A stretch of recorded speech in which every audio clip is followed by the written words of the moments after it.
He's been doing wonders with the people.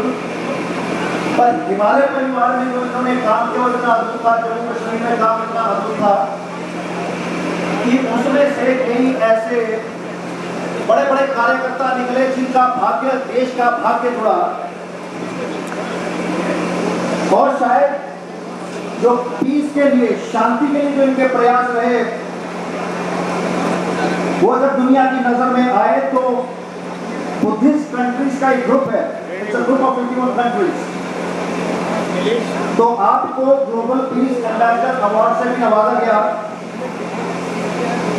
चाहे 1979 के दिल्ली का फ्लड रिलीफ हो, या झंडेवाला देवी मंदिर समिति हो, चाहे जम्मू कश्मीर की सहायता समिति हो, चाहे भारत तिब्बती सहयोग मंच हो, चाहे मुस्लिम राष्ट्रीय मंच हो, आप राष्ट्रीय स्वयं सेवक के प्रचारक में जो काम कर गए, जितनी पुस्तकें लिख गए, वो एक अपने आप में ग्रंथ समान है। चाहे कश्मीर समस्या और समाधान, तिब्बत की त्रासदी, चाहे श्री अमरनाथ यात्रा, यात्री भूमि संघर्ष, आपको कई चीजों के साथ जाना गया। और it has been generations who have been with you, as our honorable minister said that he has been working प्रत्यक्ष या परोक्ष रूप से for 2 decades. So you need no introduction. And आज जब मार्टियर्स की फैमिली हमारे साथ है, और आज जब इतना बड़ा विषय जिसकी उपज, जिसकी सोच और जिसकी संकल्पना आपने ली है, आप उसका आज यहाँ पर वक्तव्य देंगे, तो बिल्कुल ये बात होगी कि घर जाके कई हमारे दिन रात ऐसे निकल जाएंगे कि हम चिंतन करेंगे। मैं जोरदार तालियों से चाहूंगा कि आप स्वागत करें श्रद्धेय आदरणीय श्री हितेश जी का स्टेज पर। And I think a patron of applause deserves even a standing ovation for a man who has dedicated his whole life to the nation. आपने पूरा जीवन देश को दिया, आप जगह जगह घूमे, आपने कईयों को तैयार किया, और हमारा भाग्य, देश का भाग्य आपके भाग्य से जुड़ा है। Thank you so much, sir.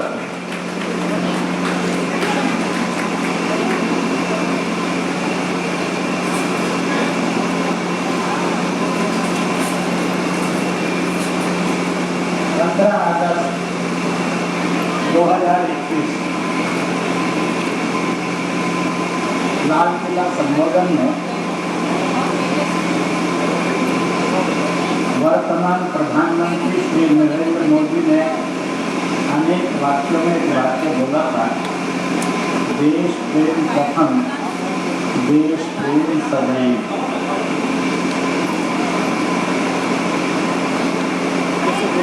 एक बार इस देश प्रेम के जज्बात के लिए जय घोष लगाएंगे, भारत माता की। इतनी जोर से लगाइए, लाहौर और बीजिंग की से ज्यादा। भारत माता की जय, भारत माता की जय।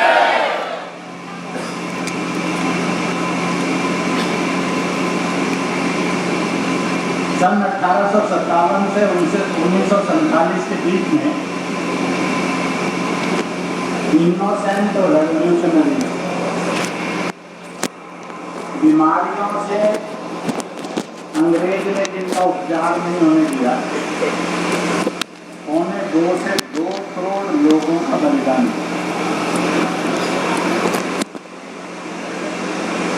जब हमने अपना DNA एक माना था, उस 1905 को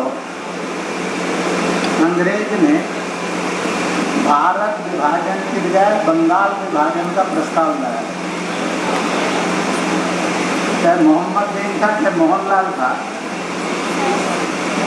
चाहे रहमुद्दीन था, चाहे रामलाल था, चाहे अशफाक था या अशोक था, शहनाज थी या सीता थी, आयशा थी या आशा थी, एक रक्षा सूत्र लेकर निकले, हम बंग भंग नहीं होने देंगे। हम एक हैं, बंगाल से, बंगाली से।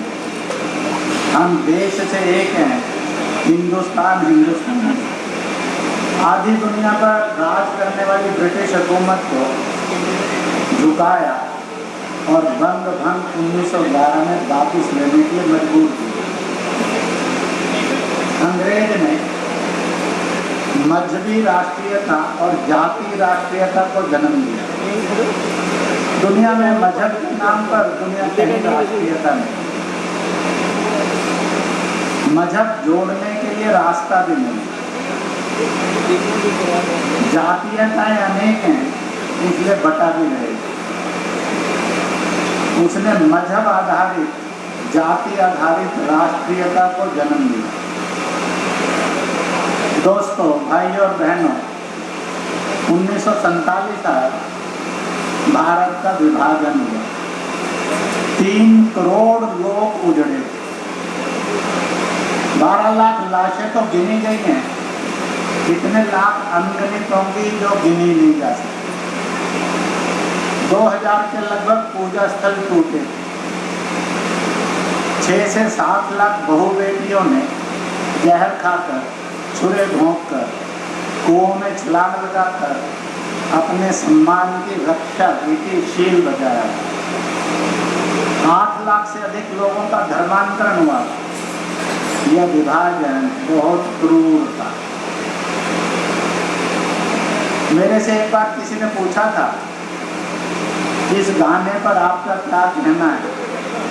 साबरमती के संत तूने कर दिया कमाल, दे दी बिना खड़क बिना, दे दी आजादी बिना खड़क बिना ढाल। मैंने कहा, बापू की शहादत के बाद ये गाना बना।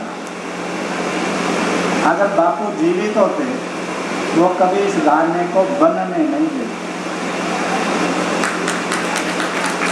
अगर जबरदस्ती कोई बना ही लेता तो बापू इसको गाने की इजाजत नहीं देते।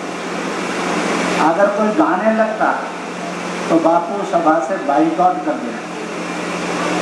फिर भी नहीं मानता तो बापू का स्वभाव था अपनी बात मनवाने के लिए अमर मेंशन। बापू अमर मेंशन पर बैठ गए, क्योंकि वो जानते थे कितनी शहादतों में से ये आज़ादी मिली है। इसलिए ना खड़क लगी, ना ढाल लगा, ना चरखा लगा, ना स्वतंत्रता संग्राम लगा। ऐसे ही आज़ादी मिल गई। जिन्होंने गीत बनाया था उन्होंने आज़ादी के लिए कीमत नहीं की थी, इसलिए गीत बना लिए। गाया उन्होंने जिन्होंने आज़ादी के लिए कुर्बानी दी थी, उनके बुजुर्गों ने दी। इसलिए दोस्तों, गाना गाते समय बलिदानों का अपमान करने का धंधा मत करें। अगर हम बलिदानों का अपमान करेंगे तो हम भी पाप के और अपराध के, संविधान के अपराधी घोषित होंगे। आज हम, चाहे 1857 से पहले था, चाहे 1857 से 1947 था, चाहे 1947 से आज तक है, जिन लाखों और करोड़ों ने बलिदान दिए, उनके कारण मेरी और आपकी स्वतंत्रता है, सम्मान है, शिक्षा है, रोजगार है। इसलिए उन बलिदानों को केवल कार्यक्रम में स्मरण नहीं करना चाहिए। भारत के प्रधानमंत्री ने कभी मुझे और आपको एक निवेदन किया,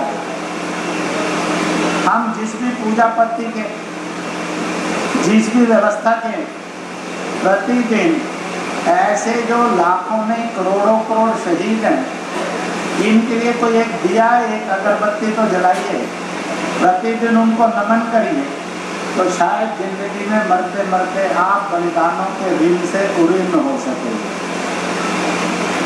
मुझे ये पूछने में कोई कोताही नहीं है।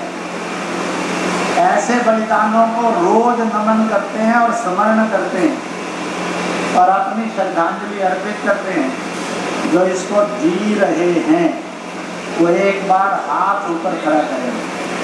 भारत माता की, भारत माता की। जो आज वायदा करते हैं स्वतंत्रता की हीरक जयंती, दामिनी जुबली, अमृत महोत्सव पर, आज से, कल से नहीं कह रहा हूँ, कल किसी ने देखा जाना नहीं, आज से मेरे घर में बच्चों सहित बुजुर्गों सहित हम प्रतिदिन अपने इन शहीदों को नमन करके श्रद्धांजलि एक वाक्य की देंगे। और वाक्य होगा, मैं परिवार सहित जिनकी शहादत से हमारी आज़ादी और इज्जत है, शिक्षा और रोजगार है, हम हैं, उनको हम अपना श्रद्धा नमन करते हैं। जो आज के बाद इसको रोज जिएंगे, ये विश्वास करते हैं और वायदा करते हैं, वो दोनों हाथ ऊपर खड़ा करते हैं। वंदे वंदे वंदे।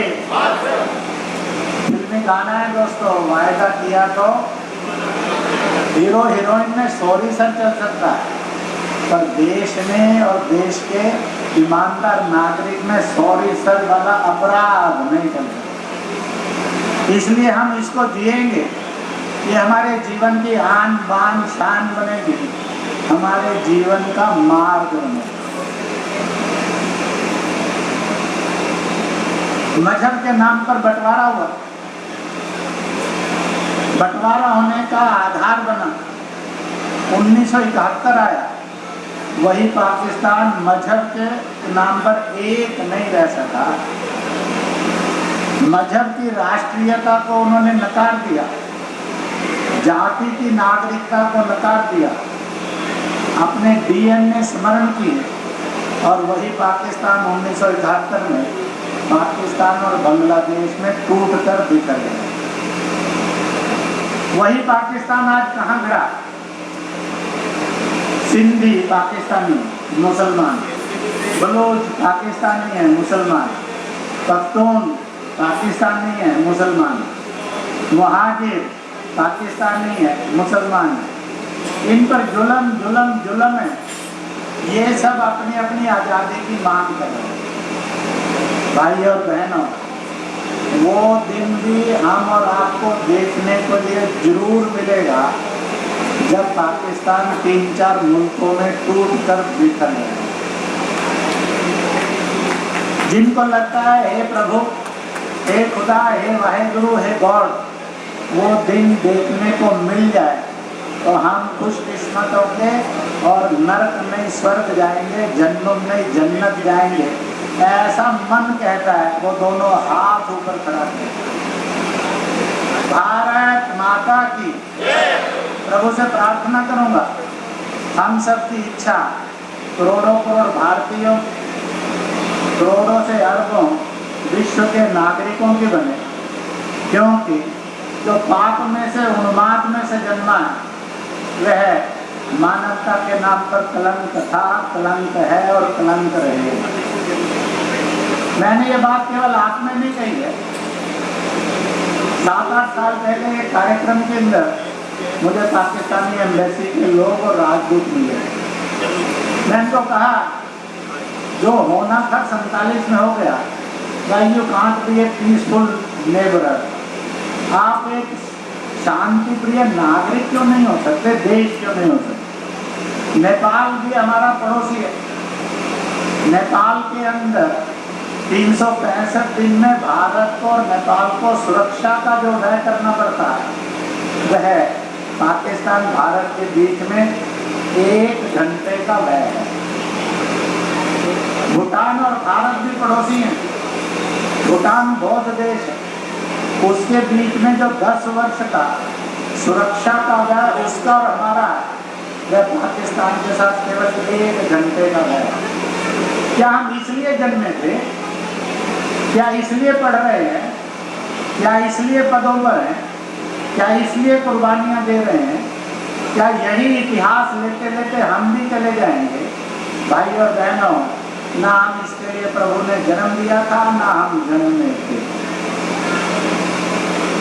और इसलिए आज जरूरत है, उसको समझ आनी चाहिए। जो अपनों का सगा नहीं, मजहब का सगा नहीं, अपने नागरिकों का सगा नहीं, तो आखिरकार वो दुनिया में किसका सगा है? भारत में किसका सगा है? अगर कल गुड़गांव के अंदर एक पढ़ा लिखा प्रोफेसर, बेगम भी प्रोफेसर, और वो बाप 5 साल के बच्चे को, अनवर को बालकोनी में खड़े होकर जिंदाबाद सिखा रहा है पाकिस्तान और मुर्दाबाद हिंदुस्तान सिखा रहा है। माँ कह रही है कि पति को तुम ये क्या गलत काम कर रहे हो। आखिरकार इन वादी मानसिकताओं को भी भारत को कहीं लगाम तो देनी है, निंदा भी करनी होगी, लगाम भी देनी है। हम इस देश के अंदर किसको जीना चाहते हैं, क्यों जीना चाहते हैं, ये समझना नहीं। इधर चीन ने तिब्बत हड़पा, सिंचान के अंदर कितने बड़े जुल्म वो करता, जो एक मुस्लिम देश था जो आज चीन हरा चुका। कैलाश मानसरोवर कब्जे में करके बैठ गया। दोनों मिलकर नारा लगाते हैं कश्मीर के बिना वो अधूरे हैं। तो फिर हिंदुस्तान के नागरिक ने ये क्यों नहीं कहना चाहिए कैलाश मानसरोवर कराची लाहौर के बिना हिंदुस्तान भी अधूरा। If your inspirations are there which is wrong, then why should not be their right inspirations? फिर एक सही और सत्य की इंस्पिरेशन क्यों नहीं होनी। सरकार सरकारों का काम करेगी, सेना सेना का काम करेगी, जनता भी तो अपनी भूमिका तय करेगी ना। What is our mission, what is our way, what is our goal. हमारा गोल है जो गया जन और जमीन है, क्यों नहीं अपनी होनी। अभी कुछ दिन पहले कश्मीर के अंदर कुछ लोग गए, उन्होंने कश्मीर के मुसलमानों को बुलाकर कहा एक नारा बुलंद करो, पीओ देके हमारा है। पर नारे यहाँ नहीं रुके, पाकिस्तान पीओ देके खाली करो, हमारा है, क्यों नहीं कहना। Which is legal, which is constitutional, उसको भी लेने में शर्म करेंगे। फिर गुलामी और मौत के साथ ही खेलना और जीना पड़ेगा। हम गुलामी के लिए नहीं जन्मे थे, हम मौत मरने के लिए नहीं जन्मे थे, हम जिंदा रहने के लिए, स्वतंत्रता को स्वाभिमानपूर्ण देश के विकास के लिए बने।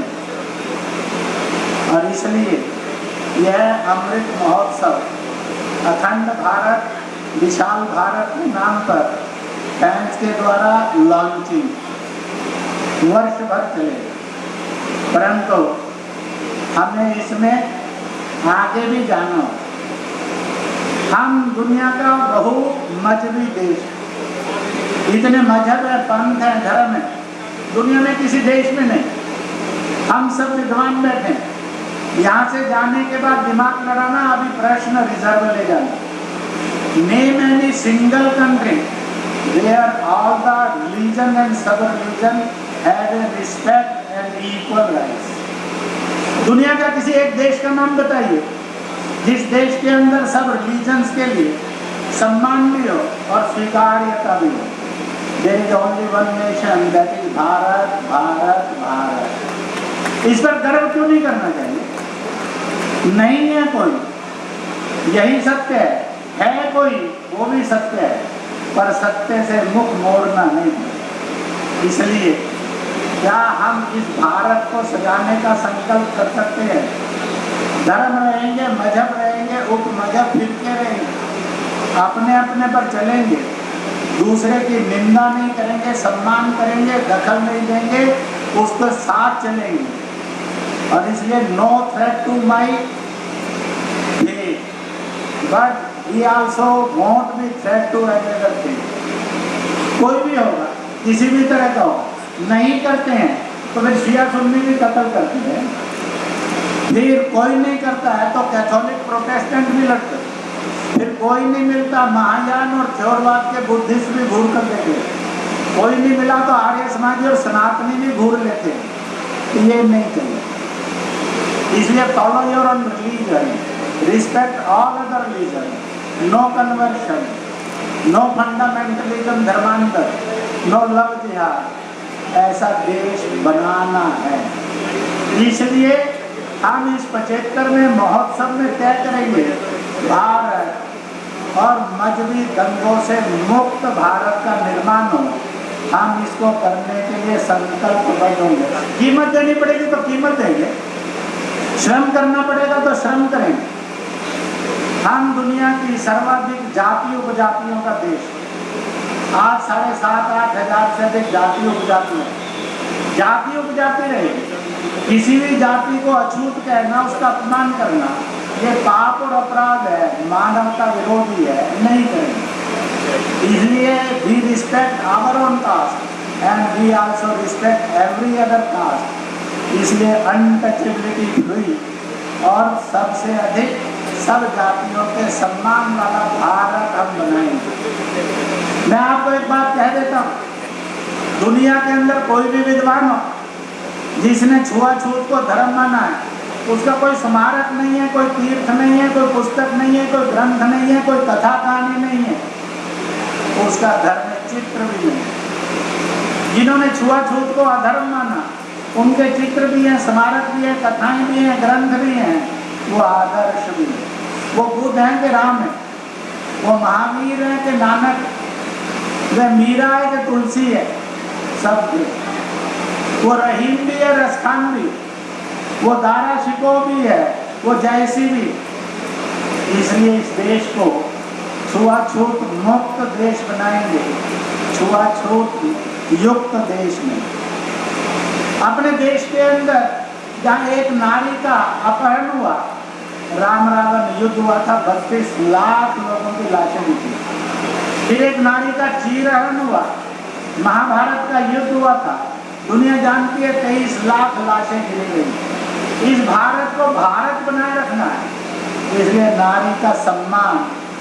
नारी और पुरुष के बिना ना घर चलता है, ना समाज चलता है, ना राष्ट्र चलता है, ना देश दुनिया चलती है। और इसलिए नारी के जुल्म से मुक्त हिंदुस्तान। आज हम प्रदूषण से ग्रस्त हैं। कोविड-19 आया, चीन का जैविक वायु वेपन चला, 48 लाख लोग खा गया, कई करोड़ उसने मरणासन बना दिए। हम में से भी उस दुखद पीड़ा में से गुजरे।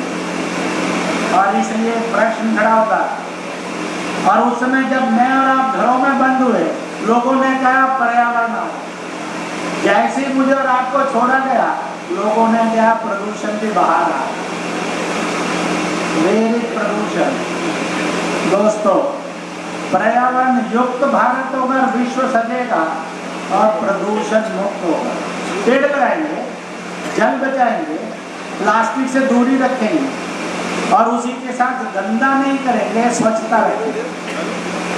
जो गरीब है, दुखी है, पीड़ित है, कमजोर है, असहाय है, निर्बल है, दिव्यांग है, सब उसकी तरफ हाथ आगे बढ़ेंगे। इसलिए इस देश के अंदर असहाय नहीं है, भिखारी नहीं है, निर्बल नहीं है, कमजोर नहीं है। ऐसा हिंदुस्तान सजाना है, अमृत महोत्सव मनाना है।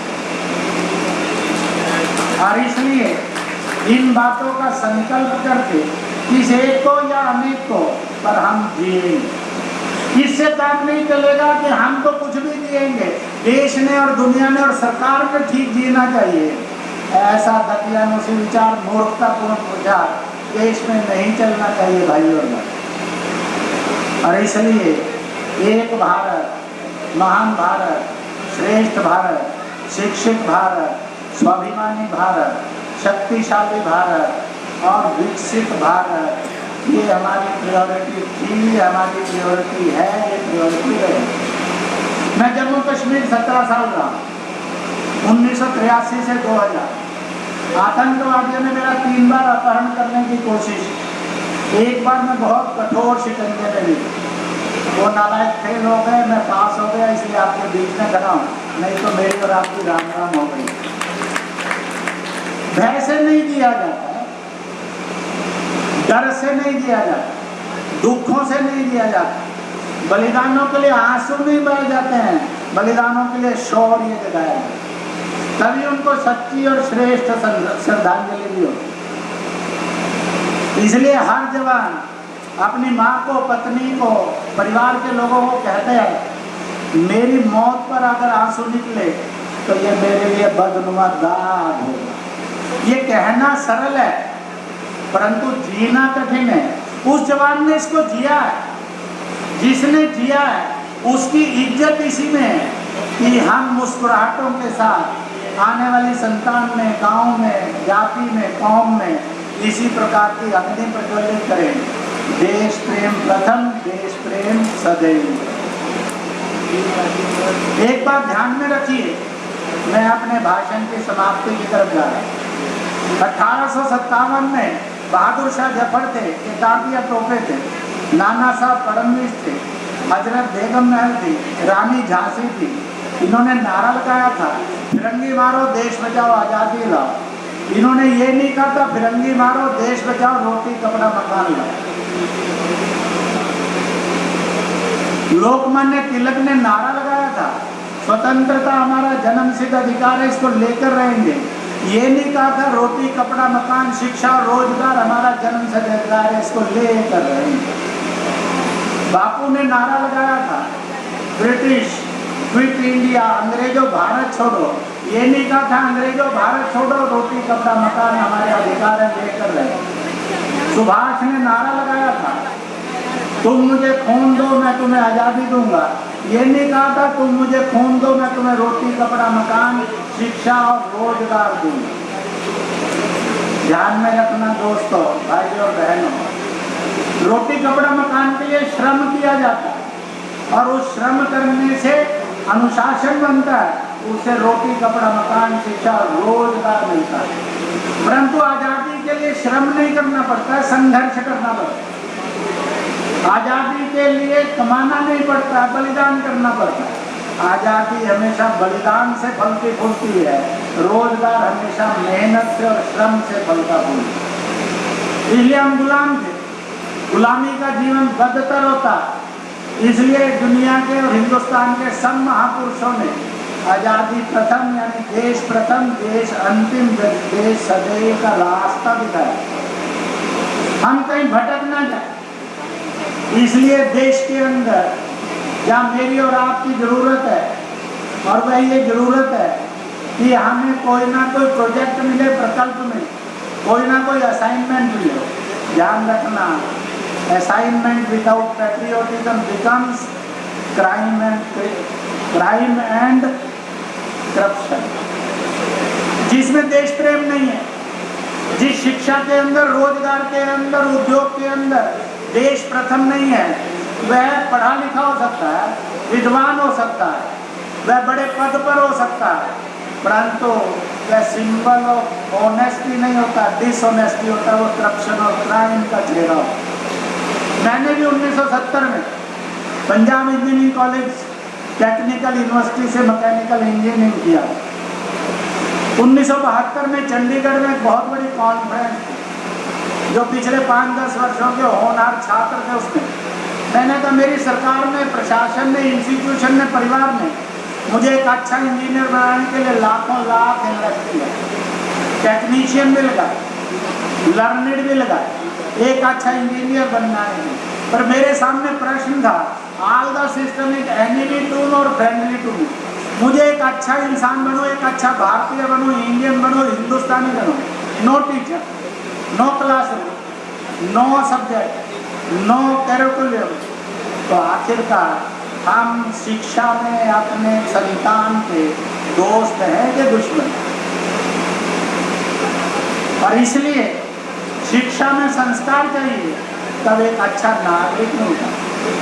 इसलिए आज राष्ट्रीय नई शिक्षा नीति के कारण एक बड़ी तब्दीली की तरफ हिंदुस्तान जाने की ओर बढ़ रहा है। मैं इन्हीं शब्दों के साथ ये कहूँगा कि आज अपनी एक जरूरत, हम बनेंगे, देश बनाएंगे और विश्व को सजाएंगे। It is our prime duty. जब पाकिस्तान में अल्पसंख्यकों पर जुल्म है, 103 में से एक ईसाई देश आगे नहीं आया, 54 मुस्लिम देशों में से एक मुस्लिम देश आगे नहीं आया, 51 के लगभग बुद्धिस्ट और नॉन बुद्धिस्ट देशों में से एक देश आगे नहीं आया। जिसको कहा था एंटी माइनॉरिटी है, उसी देश ने तो दुनिया में आवाज उठाई कि यहाँ अल्पसंख्यकों पर जुल्म बंद करो। क्या हम उसका भी विरोध करेंगे? हम पाकिस्तान को इजाजत दे देंगे तुम अल्पसंख्यकों पर जुल्म करो, हमें स्वीकार है? जिन्होंने उसका विरोध किया वह सब मानवता विरोधी है, वह सब नरक के वासी है। ये कांट गो टू द जन्नत नहीं जा सकते। इसलिए भारत एकमात्र देश था जिसने अल्पसंख्यकों की रक्षा के लिए पहला कदम उठाया, आओगे तो हम शरण में। दूसरा कदम उठाया, उन्हें इज्जतदार बनाकर रखेंगे। तीसरा कदम उठाया, नागरिकता देंगे। पर मैं आपसे पूछता हूँ, all the 54 Muslim countries why they kept monk? Why the 103 countries of Christianity they kept monk? Why the Buddhist countries they kept monk? क्या हम इस समझने को समझना नहीं चाहेंगे? राजनीतिक द्वेष के अंदर इतना एंटी मानव, anti secular, anti constitution, anti humanity चले जाएंगे, ऐसा कैसे हो? और इसलिए यह अमृत महोत्सव इस बात का आगाज है कि हमें देश को मिलजुल कर रहने वाले कदमों की ओर लाना, मजहब के फसाद से मुक्त हो, जातीय छुआछात नहीं, नारी का शोषण और अत्याचार नहीं, गरीब दुखी पीड़ित असहाय कमजोर की उपेक्षा ना हो, प्रदूषण नहीं, पर्यावरण फ्रेंडली। इस नए भारत को सजाने का आगाज करने के लिए हम उन महान बलिदानी परिवारों में से सिलेक्टेड का सम्मान किया और उसी के साथ साथ इस बात का संकल्प भी किया।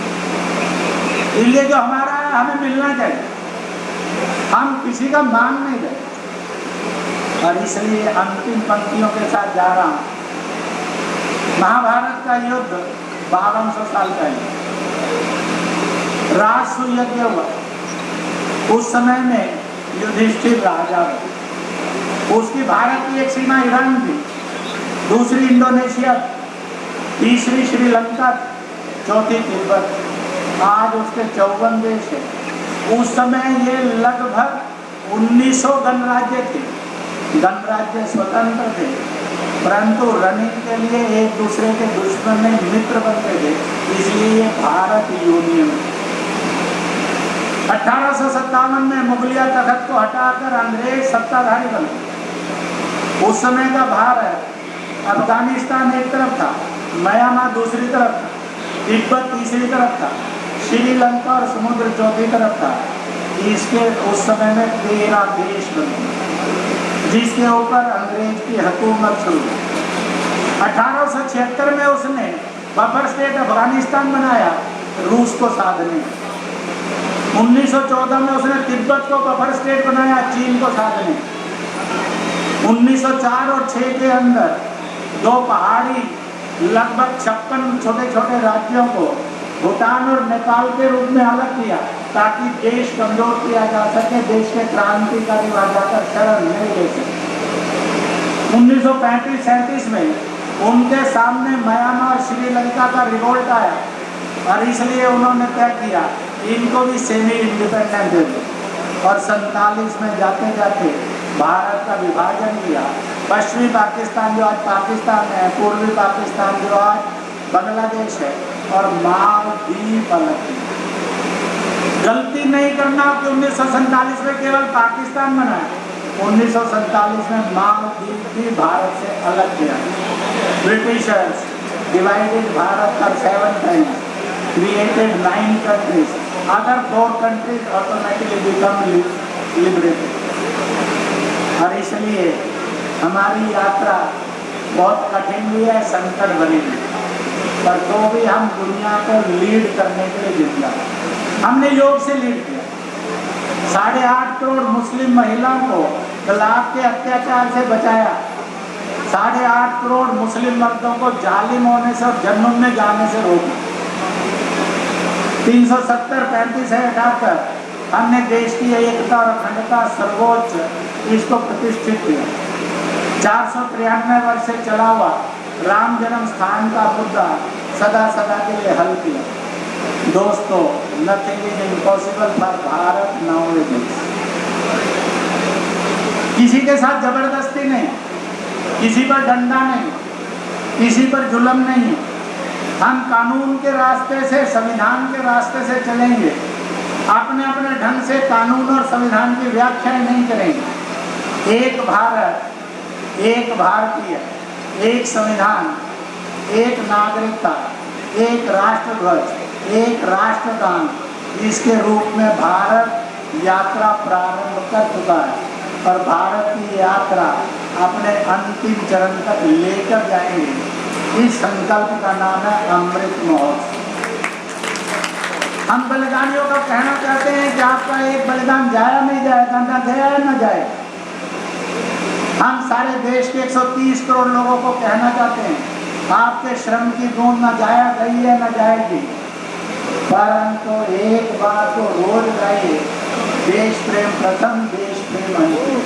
एक नारी की कोख में जब आत्मा आई तुरंत वो मानव बनने लगती है, 9-10 महीने के बाद वो मानव रूप ग्रहण करती है, बाहर आती है, फिर उसको लेकर अंतिम टाइम तक केवल भारत माँ ही पालती है।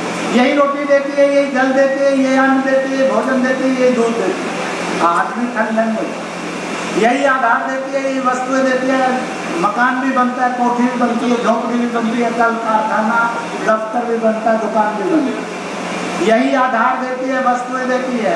मेरे और आपके स्कूल कॉलेज मदरसे गुरुकुल भी बनते, मेरे और आपके हॉस्पिटल भी बनते, यही आधार देती है और वस्तुएं देती है। चर्च भी बनता है, मंदिर भी बनता है, मस्जिद भी बनता है, गुरुद्वारा भी बनता है, गौशाला भी बनता है, तभी हम अपने ईष्ट की पूजा करते हैं। अगर ये नहीं है तो कुछ नहीं बनेगा, हम जी नहीं सकते। मरते हैं तो जलाकर दबाकर और पानी में बहाकर फिर से रूह में बदलती है, भगवान के पास भेज देती है। इसलिए कहा गया, दुनिया के सब विद्वानों ने कहा है, नेशन देश प्रेम प्रथम देश प्रेम सदैव। यही आदमी का साकार जीवन है, यही शिक्षा, यही विकास है, यही उसकी एकता एकात्मता है, यही उसकी खुशियाँ और खुशहाली है। अमृत महोत्सव के समय पर फ्रांस के सब पदाधिकारियों को बहुत बहुत बहुत बहुत बहुत बहुत बधाई। अब आप तालियां बजाने में कंजूस रहोगे तो कंजूस आदमी बड़ा निकम्मा नालायक है। इसलिए आयोजकों को बहुत बहुत बहुत बहुत बधाई है। आप सब निमंत्रण स्वीकार करके यहाँ आए, इसलिए आपको उससे ज़्यादा बधाई है, बधाई है, बधाई है। और इसी के साथ साथ हम अमृत महोत्सव पर एक नए भारत के निर्माण का संकल्प लेकर यहाँ से विदा होंगे। इस रूप के अंदर हम सजेंगे और भारत को भी बनाएंगे और विश्व को भी रास्ता दिखाएंगे। इस संकल्प के लिए आप सबको बहुत बहुत बहुत बहुत बधाई है। जय हिंद, जय भारत, बहुत बहुत बधाई, बहुत बहुत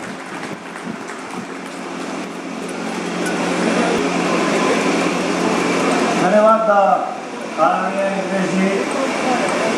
Once again a big round of applause.